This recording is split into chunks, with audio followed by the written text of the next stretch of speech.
This morning I took my kitten to the vet to get her shots, and so to get a follow-up on everything. And so I got out here a little late, and my cattle are in the back. They don't even know I'm up here.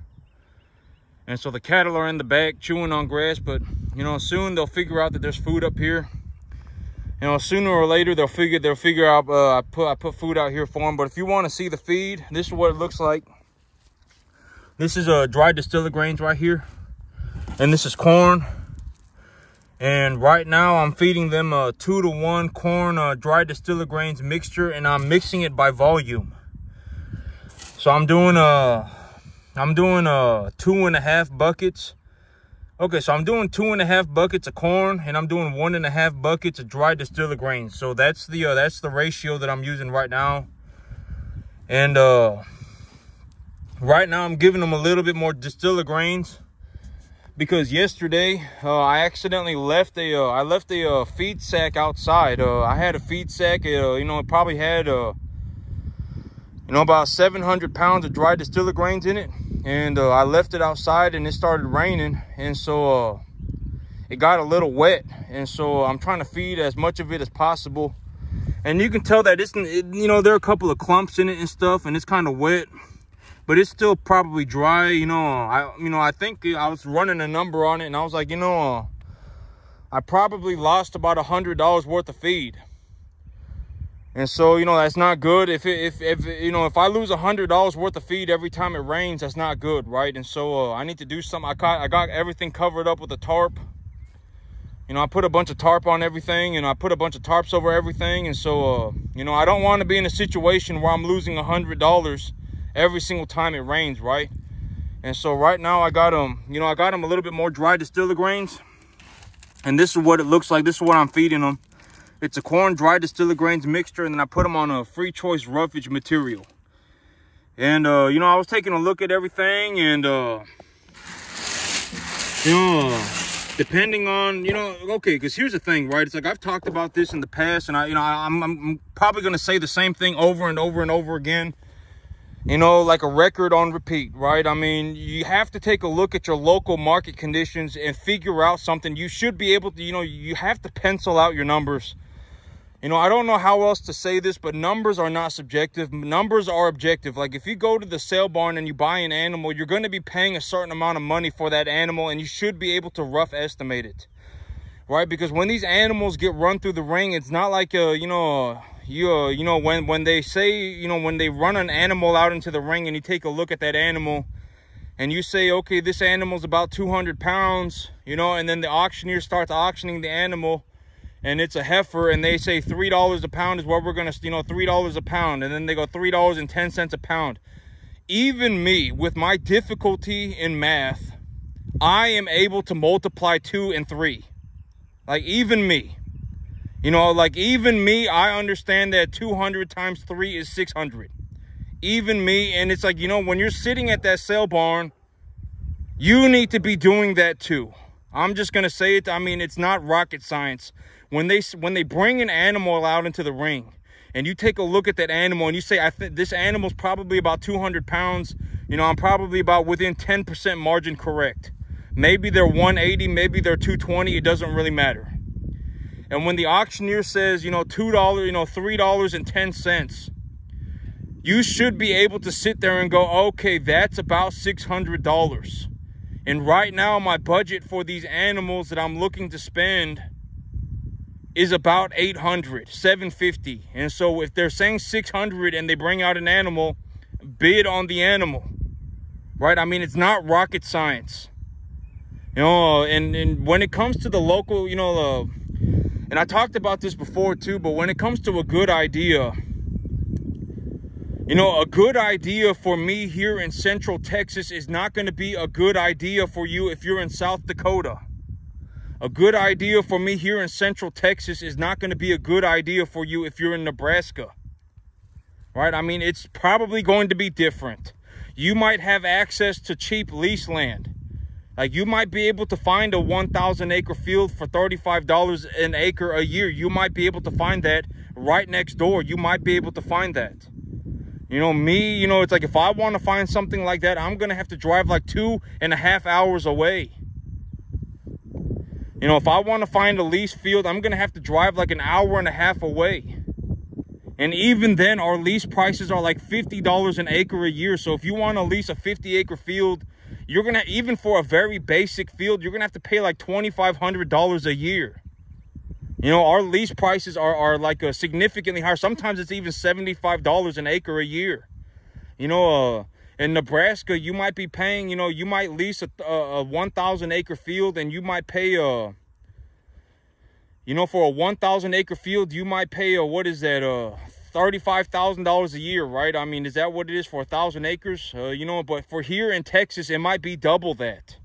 It might be 50,000, it might be 70,000. You know, if you want to lease a 50-acre field in Nebraska, you might be paying you know, you might be paying $1,500 a year. But here in Texas, you're going to be paying like $2,500. You know, I have a lease field that I was looking at about an hour away from me, and it's 50 acres, and you know, they got it fenced, and you know, the owner wants $200 a month.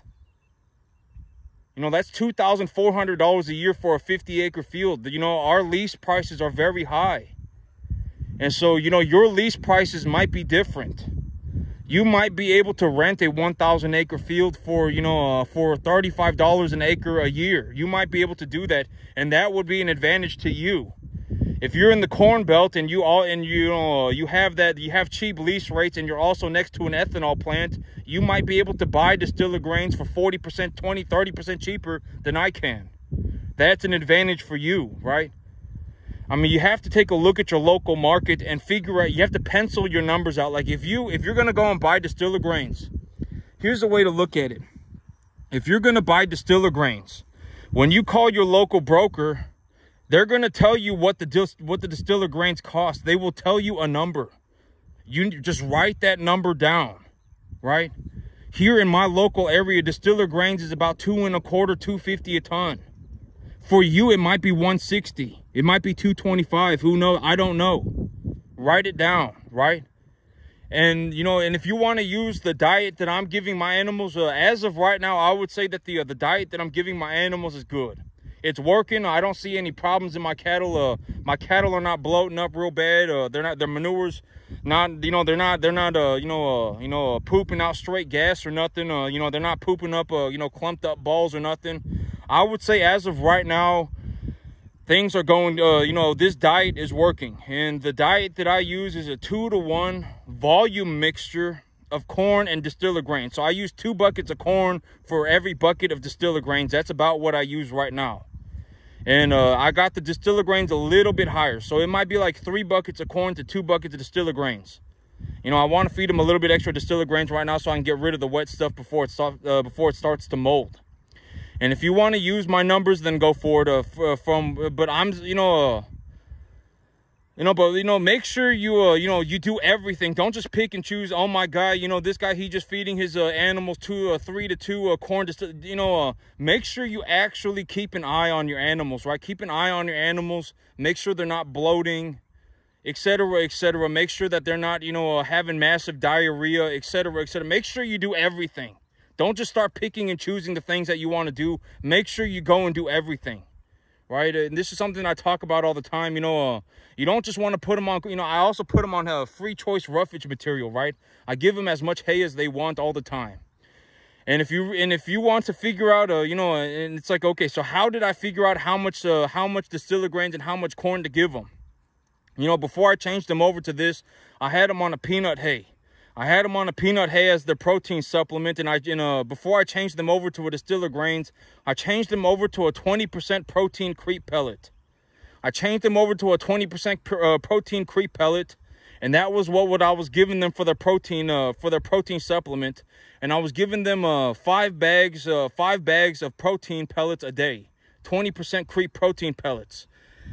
And and then I took the 5, and that's 250 pounds at 20% protein. So I was essentially feeding them 50 pounds of protein a day via the creep protein pellet. This is how I actually did it. And don't pick and choose the things that you want to do. If you actually want to do this, make sure you actually do it, all of it. Don't just go and start feeding your animals distiller grains and then start having problems with your animals. If you have a small, and I've already talked about this too, but if you have a small animal that gets acidosis, they're probably also going to get sick. They'll stop eating, and when they stop eating, they'll get acidosis, they'll have diarrhea, they'll dehydrate, and then they'll get sick. And then you'll have illness spread across your herd. If you have animals that are under 450 pounds, the chances of you losing that animal are drastically higher than if you have a higher weight animal. Take everything into consideration. Don't just start picking and choosing the things that you actually want to do. Understand the entirety of the situation. You know, if you have an animal that's under 450 pounds, you have to be very careful about what you feed them. If you change them over to a distiller grains diet too quickly, or you overfeed them grain or anything, if you cause acidosis in that animal, the animal will probably stop eating. And if they stop eating, they're probably also going to get sick. And when you have one animal get sick, and you don't have, then you could have 2 animals get sick, and then you could have 3 animals get sick, etc., etc. And so you have to, you have to consider the entirety of, and this is also what I mean by how do you find a good idea? And a good idea is something that is advantageous for you at the moment. You need to take a look at your situation and say, I'm going to do this, and this is a good idea. It's advantageous for me right now. Right? There is no such thing as a universal good idea. For me here in Central Texas, a good idea is not going to, if you're in Nebraska, a good idea for you is going to be different than for me here in Central Texas. If you're in Florida, a good idea for you in Florida is going to be different for you than it is for me in Central Texas. If you're in, wherever, Mississippi, Missouri, it doesn't matter, California, it doesn't matter. A good idea for you is going to be different than for me. You have to take a look at your own situation and figure something out. All right, and take a good hard look at it. And you should be considering the money. When you call your broker and you ask him for how much a tonnage of distiller grains costs, they will give you a number, and that number is a number. It's not subjective. They will say, okay, how many tons do you want? I want 6 tons. Well, for 6 tons delivered, it is $3.40 a ton delivered. Well, what if I picked up a whole truckload? What if I picked up 25 tons at the mill? Then we'll do it for $2.50 a ton. Right? I mean, okay, and then you write it down. It's like, do I really need 25 tons of distiller grains right now? No. Right? 6 tons of distiller grains will probably last me like half a year. I'm not worried about saving $100. I don't really care that, it's like, oh my God, I spent $2,000 on this feed. But if I had bought, if I had bought 5 times more, if I had bought 4 times more, technically I would have saved $700. I don't care about the $700. I don't, realistically, we're talking about $1,500 a year. I don't care about the $1,500 a year. I don't. Right? The $1,500 a year is negligible money. What is that, like $130 a month? I don't care about $140 a month. And so, it's like a good idea for me here in Central Texas is not going to be the same for you if you are in Nebraska. It's not going to be the same for you if you're in Florida. It's not going to be the same for you if you're in California. Okay, and here also this, it's like if you don't know how to run cattle, then what I'm saying, a good idea for you is going to be different than a good idea for me. Right? Because it's like, realistically, if you want to get to this point, you're going to have to learn how to look at the commodities markets. You're going to have to learn how to, how to bring in cattle, how to source cattle. You're going to have to learn how to give cattle medication. You're going to, you're going to have to do all these things. And realistically,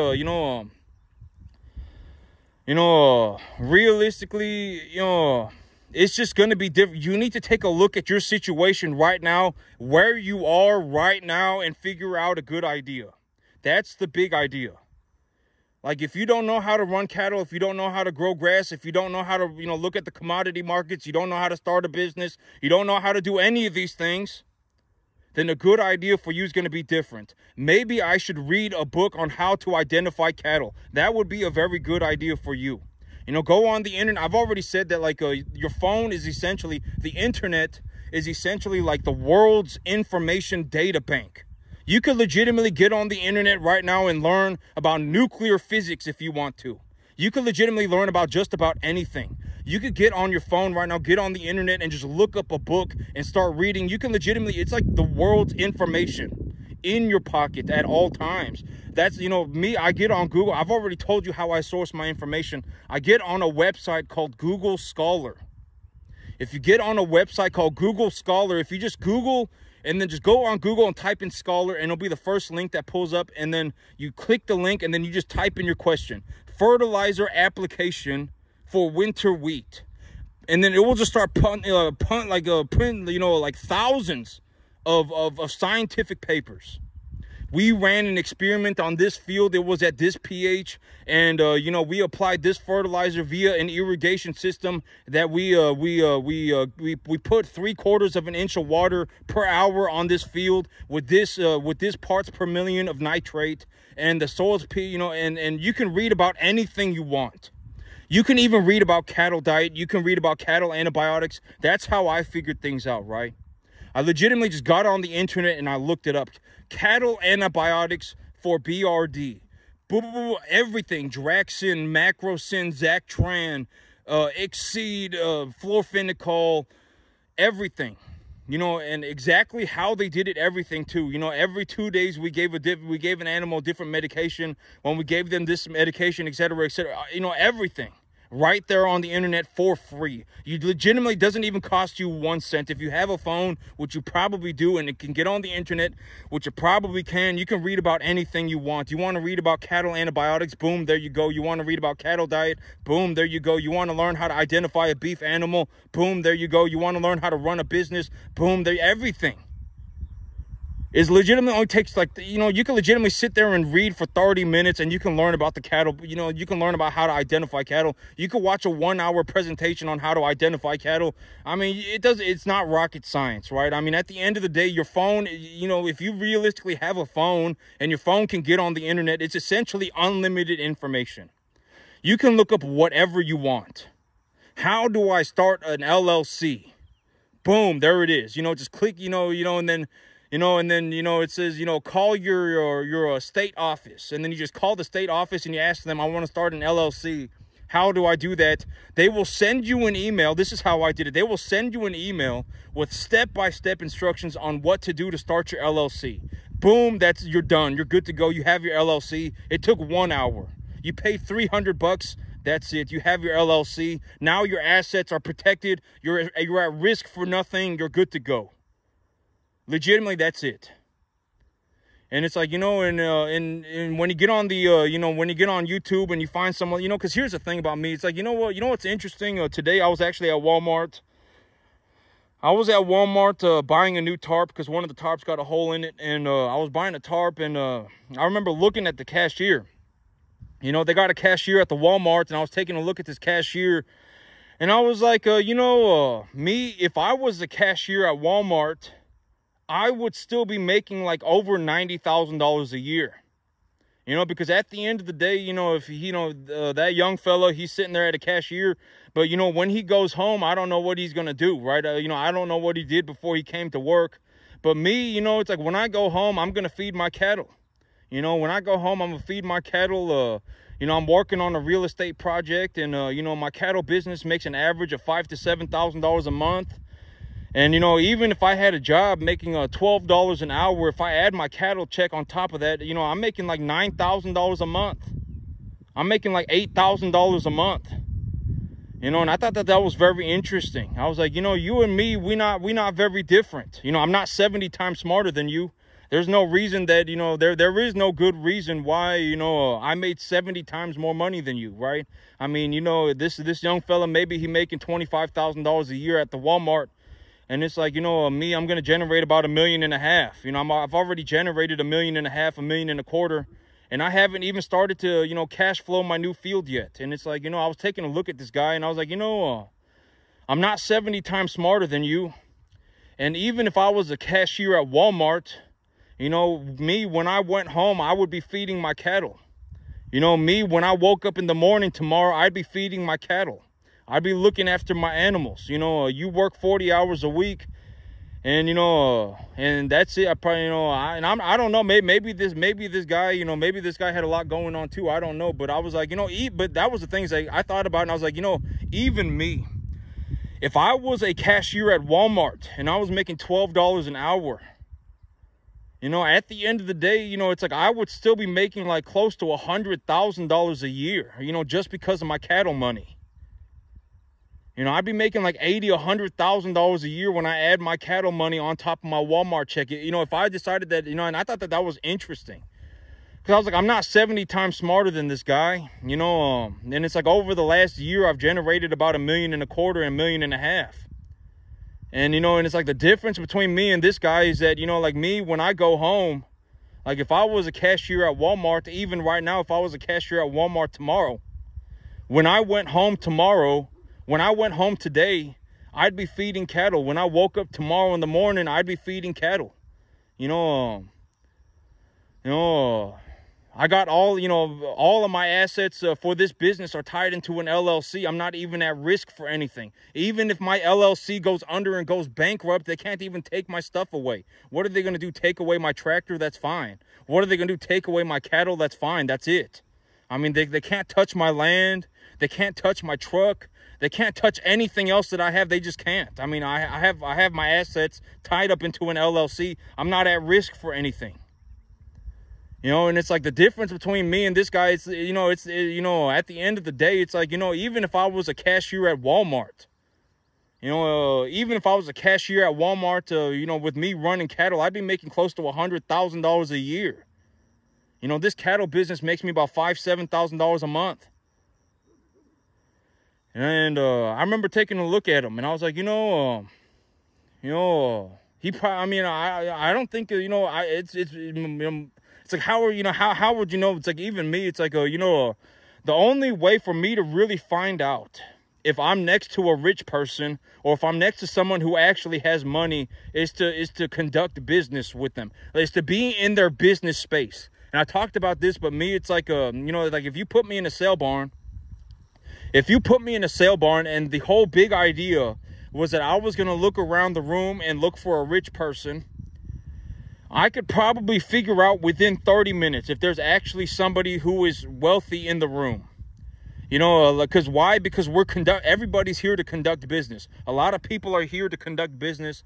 That's what they're here to do. And it's like, you know, I guess that's a very interesting way to put it. You know, if you want to find a rich person, go somewhere where there's a lot of money being moved around.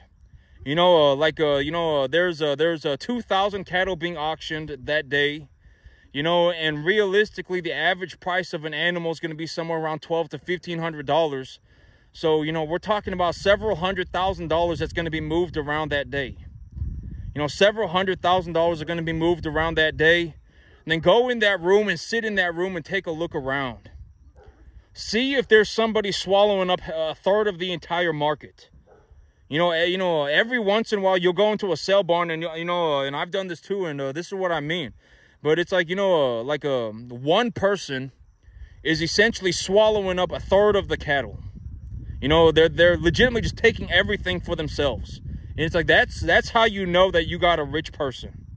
You know, it's like if you're in a room and everybody just seems kind of scared, and, you know, people don't really want to bid, and, you know, everyone just seems kind of scared, and, you know, everyone just kind of, you know, lollygagging around, and, you know, the energy's kind of low, then that's how you know that, you know, that there's not a rich person in the room. You know, if you go to like for me, a very good example of this is like if I went to a sale barn and they were going to sell, $350,000 worth of cattle that day, and I was sitting in that room and I took a look around and there's one person buying like a third or a fourth of the cattle by himself, then I know that that's a rich person. You know, and it's like usually these people, you know, you'll see them pretty frequently. You know, they'll be doing it one week and the next week you'll show back up. And then there they are again. They're doing it again. You know, it's like every single week they show up and they buy like 25% of the cattle on the market by themselves. That's how you know you got a rich person.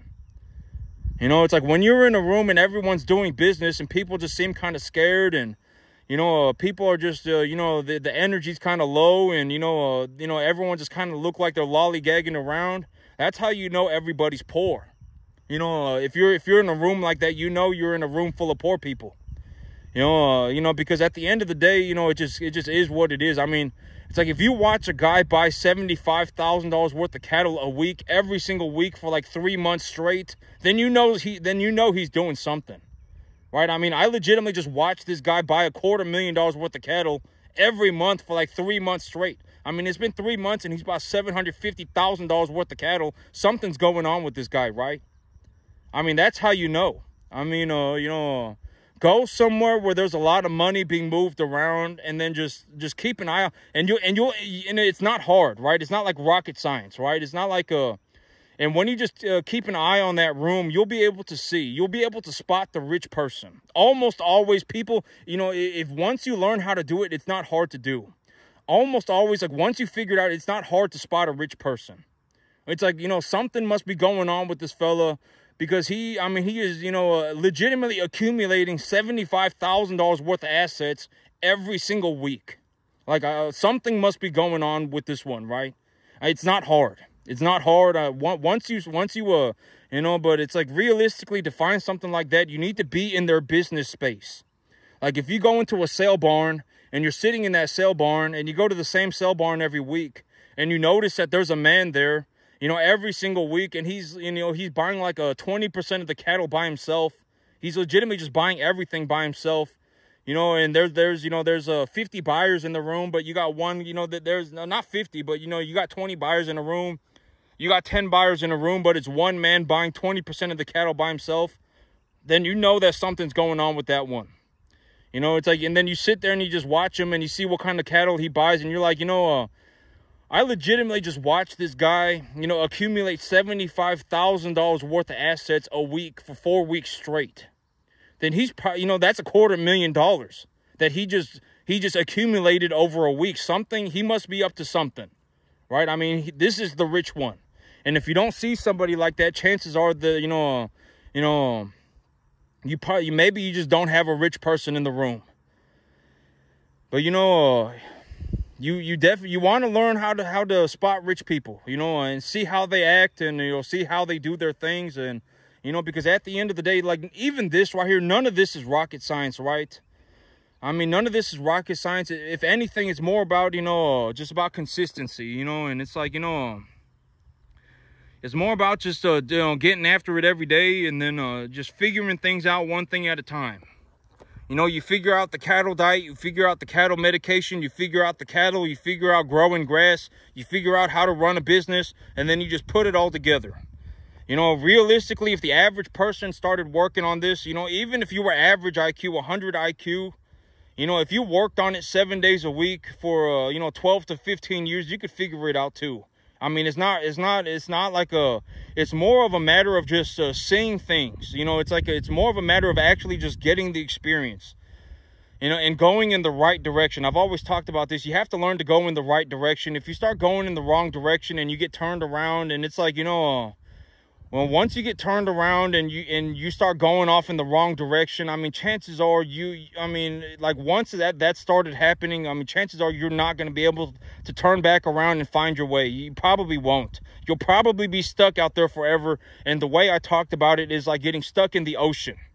It's like you've convinced yourself that there's an island of gold somewhere, and you're going to go on this magical journey to go and find this island of gold.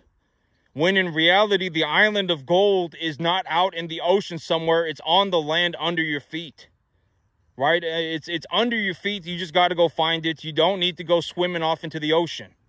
And chances are, once you go swimming off into the ocean and you've gotten so far out into the ocean that you legitimately can't even see land, and you've started to panic, you've actually come to the realization that, you're borderline screwed. Like, you don't know where to go. You're flailing, and it's a miserable situation for you. Chances are by that time, you can't even be saved. Because it's like, who's going to find you out there, and then who's going to drag you back to land? You can't even, it's not even possible to swim that good, right? It's like, imagine you have somebody who legitimately had convinced themselves that there was an island of gold. They are that motivated. There's an island of gold somewhere. All I have to do is go swim out into the ocean and go find it. It's out in that direction. That's what people told me. There's a magical island of gold out there. All I have to do is go swim out there in this direction and I'll find it. And then you legitimately swim out there like you're heading for an island of gold. And then now it's like, you know, and it's like, oh, and it's like by the time you're so far away from land that you can't even be seen, you know, the current has dragged you even further. And it's like now you're out in the middle of nowhere. You can't even find land. You don't know what's going on. You're flailing and, you know, and it's like, you know, it's too late. You know, it's like, you know, by that point, it's too late. I mean, and it's like realistically, if you had just, you know, started digging through the ground under your feet 15 years ago, you would have probably found something. I mean, it's not hard. I mean, you know, maybe, you know, you would have found, you know, like me, what happened to me was I found people on YouTube who taught me how to run a business. You know, in terms of actually learning how to run a business, because business is not something that you can really, you know, but almost everything, nothing you can really learn can be taught 100% out of a book, particularly business. You know, cattle, you can learn how to identify cattle in a book, but when you see them in real life, I mean, it's going to be different, and it's not going to be 100% inaccurate, but I mean, the chances of you going to the sale barn and finding a 100% Angus animal in the middle of Central Texas is very low. I mean, you know, realistically, it's like you're going to have balancers, and you're going to have Angus, and you're going to have Brangus, and you're going to have Braefords, and you're going to have Cimbras, and you're going to have, all types of cattle, right? And then it's like, and then that's realistically more what it looks like. And business is particularly, you know, it's like if you actually want to learn, you know, I'm just going to say me in particular, the way that I learned how to run a business was by watching people on YouTube. And so, you know, I watched people in business acquisition. I watched people in commercial real estate. I watched people in, large-scale residential real estate. I watched people in stock market investments. You know, I watched people like that. That was how I learned how to run a business. That, you know, essentially, but here's the thing. It's like, you know, what might be interesting to you and to a majority of people, it's like, you know, it's like if there are 500 of you watching this video, if there are 1,000 of you watching this video, you know, 99% of you probably have not ever heard somebody talk like me. You know, unrealized gains, tax-deductible assets, you know, positive cash flow, real estate deal structures, you know, commodity markets. But you got to understand that the people who actually know what they're doing, they're essentially more or less talking like me as well. Like if you actually go and find somebody who has like a $1 billion feed yard, you know, they have a $500 million feed yard, they're more or less going to be talking just like me. More or less, you know, all the people who actually know what they're doing are, you know, essentially all doing the same thing. You know, if you find a person with a $100 million feed yard, more or less, they're going to be talking like me. You know, I buy my animals at this price. I feed them this diet. I pay this much for the feed. This is how much money I make, etc., etc. You know, they're more or less going to be talking like me. You know, more or less. And so, it might be, that might be eye-opening for you. And if you absolutely hate my guts, then go and find, you know, there are plenty of rich people out there. I mean, go and find somebody else. And then just at least find somebody who actually knows what they're doing, right? I've always talked about this, but find someone who actually knows what they're doing, and you should be baking money into the pie. You know, if you find somebody who's making $5 billion a year and they're talking about how they do things, then, you know, it's probably a better idea to listen to that person than it is to talk to somebody and ask them about their idea when they're losing money. Like if you find somebody who's losing money, you know, you should consider that. And it's like, it's like if you want to go out and you want to learn how to farm, you should probably not be asking Billy Joe Bob unless Billy Joe Bob is making a large sum of money farming. If Billy Joe Bob is making a large sum of money farming, then go for it. And, but here on this farm, on this field right here, I make about $5,000 to $7,000 a month of net profit. And the last thing that I'll talk about here is that, well, okay, but actually, but that's the thing. It's like, this whole thing about a good idea is that a good idea is something that you need to come up with for yourself for where you are right now. Chances are you are not going to be able to wake up tomorrow and do what I do. You're not just going to wake up tomorrow and start an LLC, take a look at the commodities markets, take a look at the information that you've collected and go, oh man, you know, if I feed my animals a 65, 70% TDN diet on a 12 to 14% protein, and this information that I've collected about distiller grains and corn and roughage material on how to formulate a ration, and I do all these things, chances are you're not going to do that. You know, chances are you're not. If you did, I'd be very happy for you. You know, but, you know, realistically, it's going to take a long time. And, you know, and here's the thing. It's like, you know, I've actually talked about this before. But if you're actually interested in becoming a cattleman, I would actually highly suggest that you start with learning how to grow hay.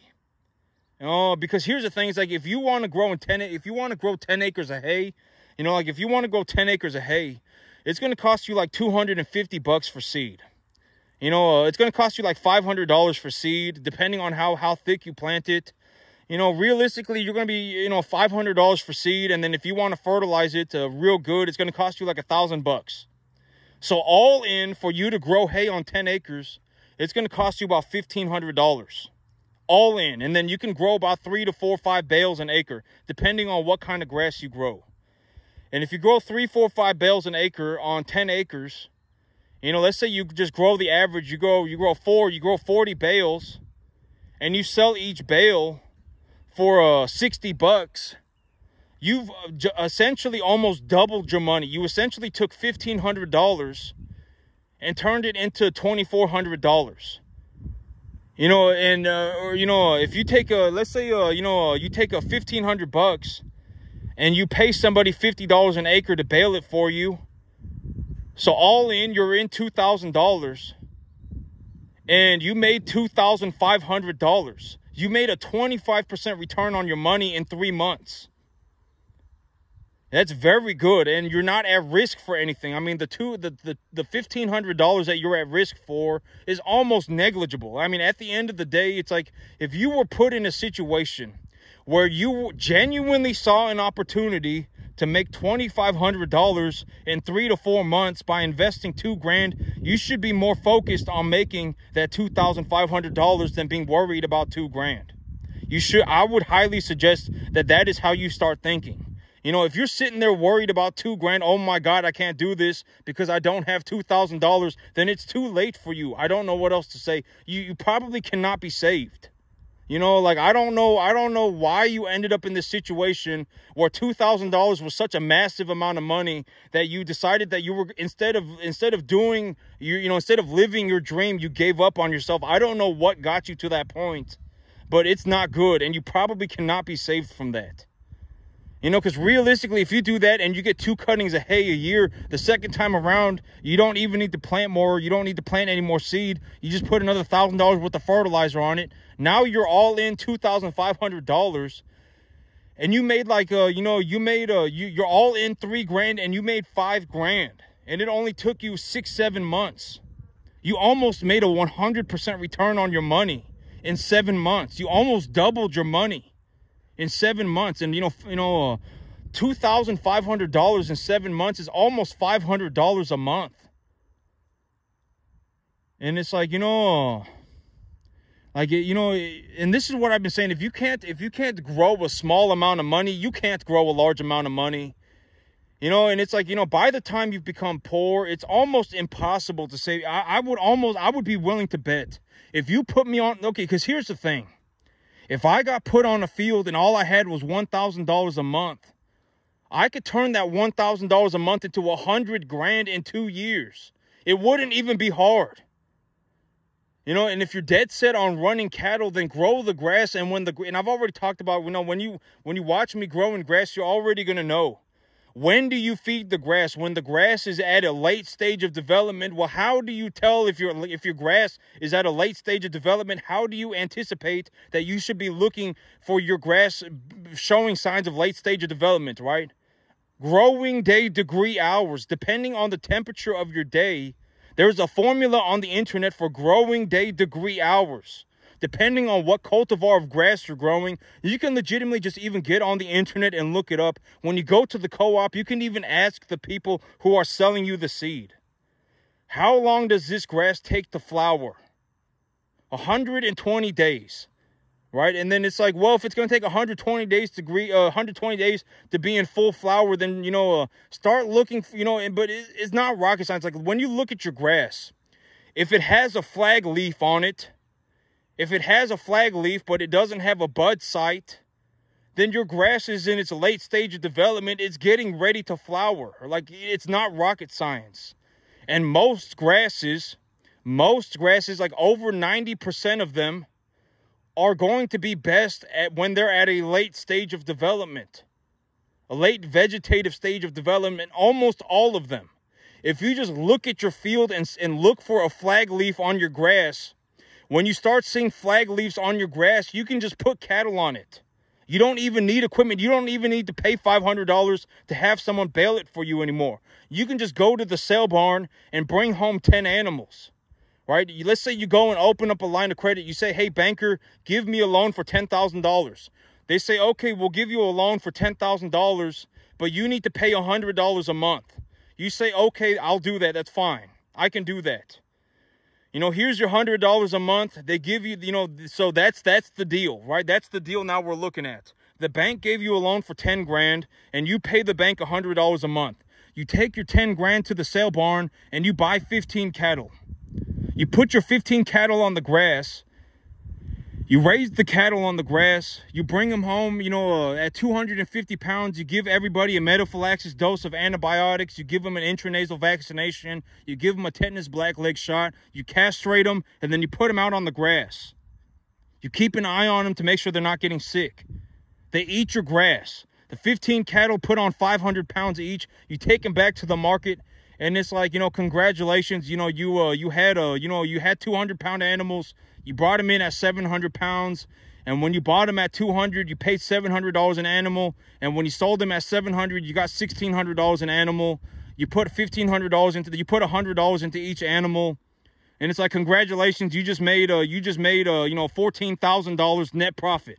It's not rocket science, right? None of this stuff is it's not hard. It's more about,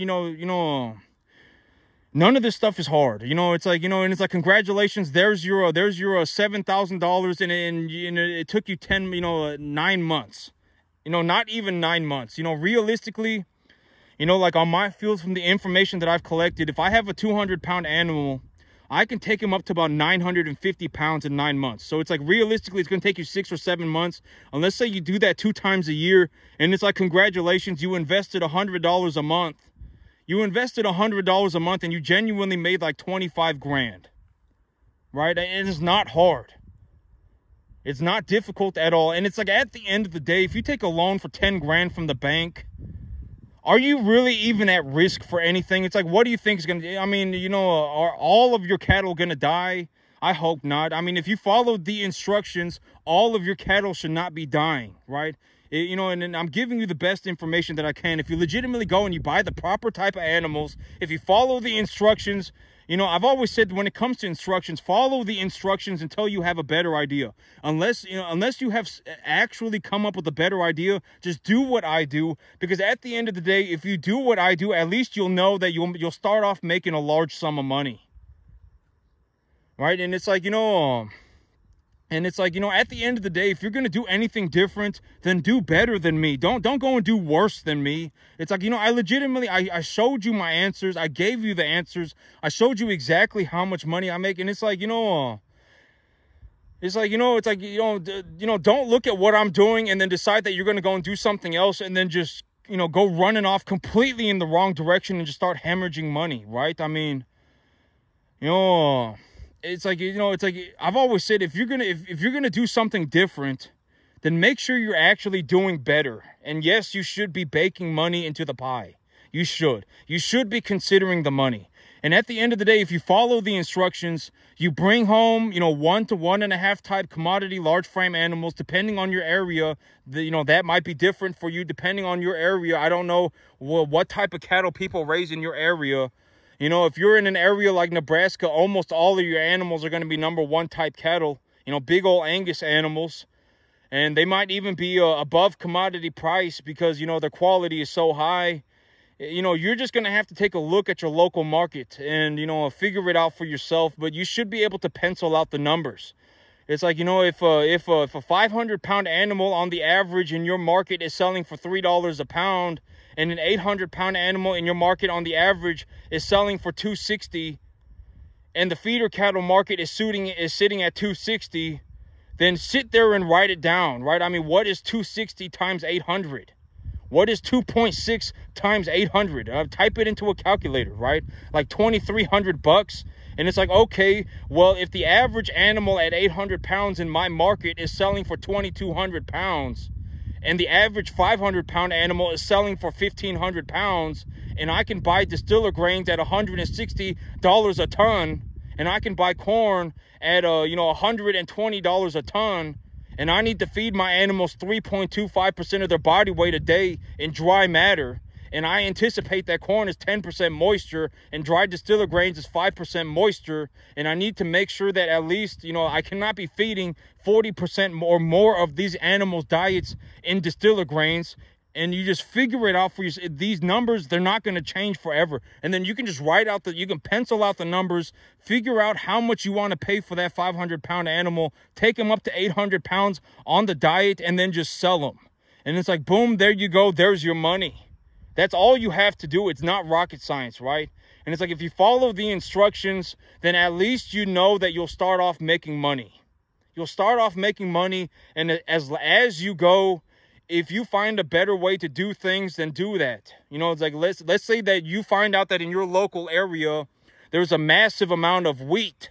So you can get wheat middlings for very cheap or something or whatever, right? There's a massive grain mill. There's a massive bread mill or whatever in your local area, and you can get corn gluten meal for very cheap, right? You call your local broker and you find out that you can get soy hulls for cheaper than the average market price.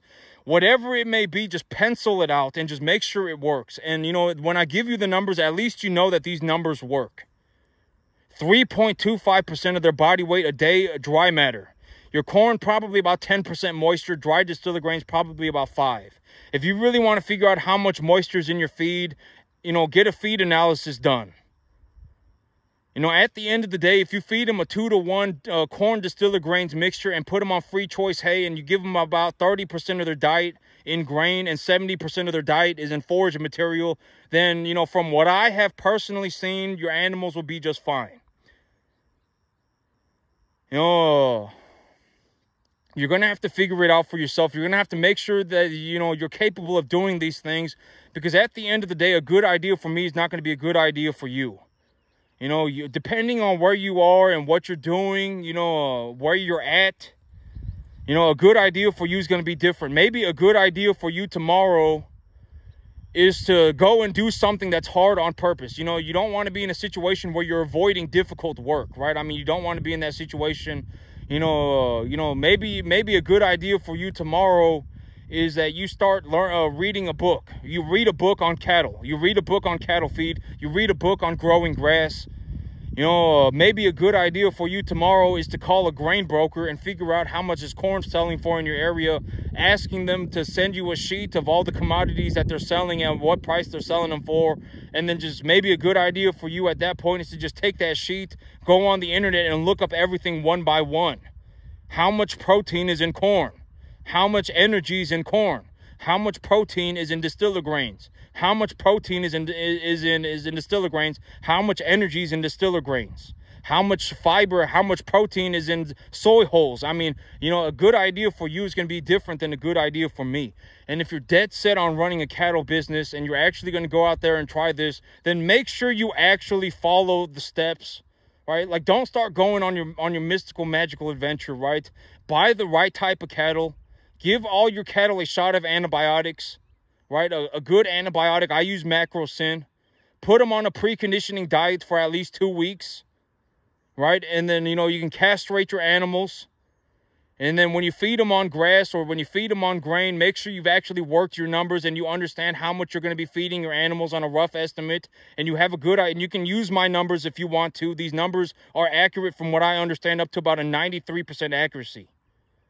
About 3.25% of their body weight a day in dry matter. Right? And make sure you actually do it, you know, and make sure you actually follow the steps. And if you're going to, and it's like, and if you do this, then at least you know that you're starting off making money. You know, right off the bat, you'll be making money, and then, you can figure things out as you make money, you know, and then,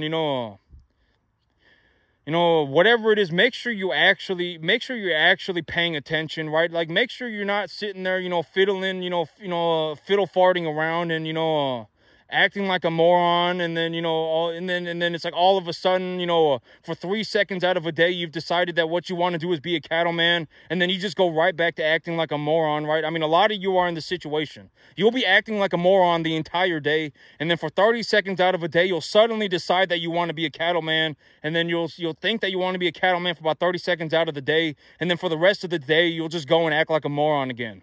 Forever, rinse and repeat forever. A lot of you are in this situation. If you actually want to be a cattleman, then, you got to understand that you're going to be a cattleman 24 hours a day. I mean, you live where you work. If it doesn't work, then you die with the ship. I'm being dead serious, right? Make sure you actually pay attention to the details. Give all your animals a shot of antibiotics. I use Macrocin. Put them on a preconditioning diet for at least 2 weeks. When you feed them on a diet, you can use the one that I'm using right now. Make sure you actually have an understanding for what your animals are selling for and what you're buying your animals for, right? Etc., etc. And it's not hard. It's like if you go to the bank right now and take a loan for 10 grand, you'll be paying the bank about $100 a month. For that 10 grand, you'll pay the bank about $100 a month. And you can take your 10 grand, you can plant grass, you can buy feed, you can run 10, 15 cattle. You can run, depending on how big you bring them in, about 12 cattle. And then you can make your, with your $100 a month investment, you can make $25,000 a year, zero problems. Granted that you actually follow the instructions and you're actually paying attention to the details. You're not just going on a mystical, magical adventure, right? And it's like, if you're going to go and do something different, then make sure you're actually doing something different that's better. Maybe you're going to change out the corn for a wheat. I don't know what the difference is. Let's say you take a look at your local market and you say, instead of buying hay like this, I can buy alfalfa, and alfalfa I can buy alfalfa for the same price that this guy is paying for a high quality grass hay. Then go and do that. I pay about $200 a ton for a high quality grass hay, and I pay about $220 a ton for a high quality grass hay, and I pay about $80 a ton for a low quality prairie hay. And so, make sure if you're actually going to go and do something different, make sure it's actually better. And you got to understand that, it's not just me. Everybody who actually knows what they're doing and is making a large sum of money is more or less doing the exact same thing. If you go and you talk to a guy who's running a $1 billion feed yard, they're more or less doing exactly what I'm doing. If you go and you find a person who's running, 10,000 cattle a year by themselves, they're more or less doing exactly what I'm doing.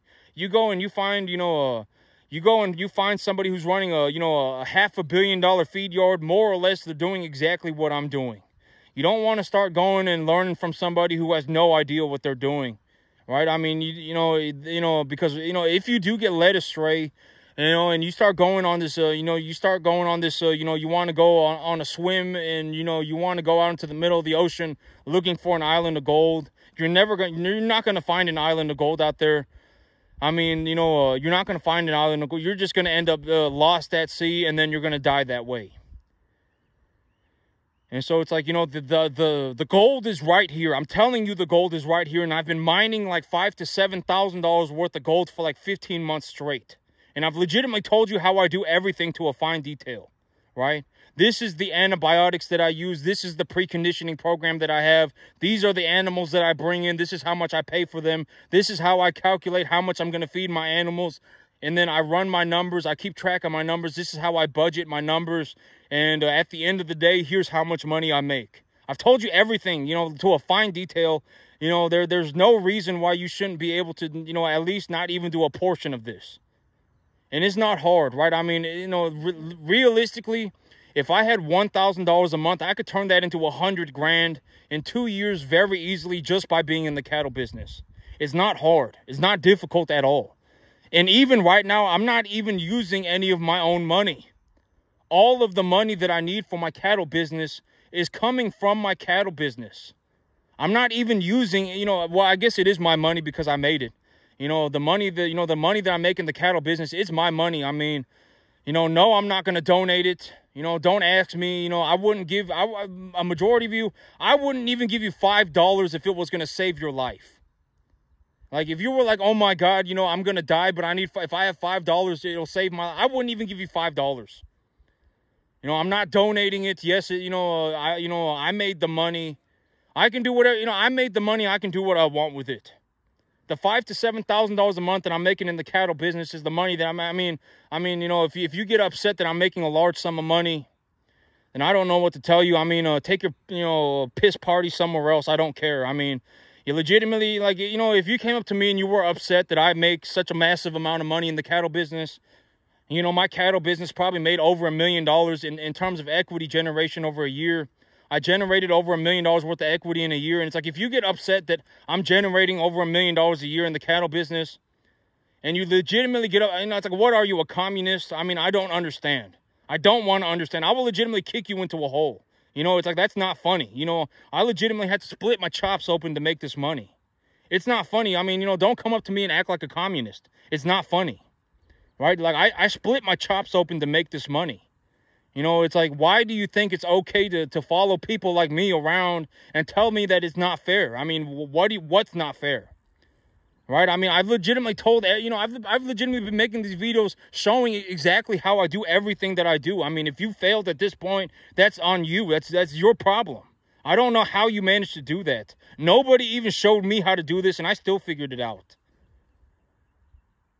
You know, like, you know, it's not funny. Like, don't, you know, like, you know, it's not funny. It's not cute. What are you, a moron? I will legitimately kick you into a hole. At that point, you should have been kicked into a hole a long time ago. Right? I mean, it's like, you know, you're kind of worthless. I mean, you know, and you know, don't, you know, it's like, don't follow me around and tell me that it's not fair. Oh my God, I can't believe you're making over $1 million a year in the cattle business. Oh my God, it's not fair. What's not fair? You know, I mean, keep it to yourself. You know, I don't care. You know, at the end of the day, if you know, if people like me don't grow food, if you don't have cattlemen, then you don't have beef. I don't know how else to put it for you. If that's what you want to see people like me give away all of our money and shut down all of our farms and all of our cattle disappear, then have fun starving. I mean, what do you want me to say? If I wasn't going to get paid, why would I work? Right? If there was no benefit to me doing this, why would I do it? I would be sitting on my hands doing nothing. You know, like if I legitimately was not making money running the cattle business, why would I run the cattle business? My cattle business would be gone. I wouldn't, you know, why would I run the cattle business if I'm not going to get paid doing it? I wouldn't do it. You wouldn't do it. Don't play yourself. Don't lie to yourself, right? And so it's like, you know, what's fair is fair, right? I mean, at the end of the day, I've even gone to extreme lengths. I've even gone to some drastic lengths to show y'all exactly what I'm doing. I mean, at the end of the day, but, you know, at the end of the day, by the time you've, you know, a lot of people, by the time you've turned into a moron, it's too late. You're stuck that way forever. Almost always. And it's like, you know, and if you're like that, keep it to yourself, right? I mean, you know, you definitely, you know, I've always said, if you're poor, the worst thing that you can be as a poor person is not poor, because you being poor is not that big of a deal. At the end of the day, you're just poor. But if you start trying to make other people poor, if you start trying to drag other people into being poor, that's the worst thing that you can do as a poor person. There is no benefit to being poor. None at all. Everything that you could do as a poor person, you could do it as a rich person. If you legitimately just copy and pasted everything that I was doing to a fine detail and just did a quarter of it, you would have your extra $20,000 a year. You didn't even have to go out of your way to figure anything out. And you still messed it up. Congratulations. You know, I mean, I don't know what you want me to say. I mean, you know, no, you're not going to make it. You're never going to make it. You could live to be 5,000 years old, and you're not going to get to the 10% mark. Don't ask me for help. It's too late for you. You should probably just quit, right? Go and find something else to do. The cattle business is not for you. Farming is definitely not for you. It's just not. I mean, I don't know what else to tell you. I mean, you were legitimately given the answers. Do exactly this. And, you know, and I even gave you the, I just gave you the answers and you still couldn't do it. Right? Like, I mean, I don't know what else you want me to say. I mean, you know, and if you were going to do anything different, you should do something that is objectively better. You should not be going on your magical adventures but on your own.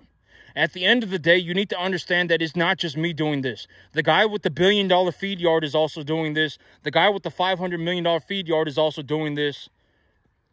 More or less, the guy with the $1 billion stock portfolio is more or less doing what I'm doing. The guy with the $500 million in commercial real estate is more or less doing exactly what I'm doing. Everybody on the top end of business is essentially doing the exact same thing. Everybody. It does not matter what sector of the economy you're in. And so that's it for me today, YouTube. Y'all have a good one.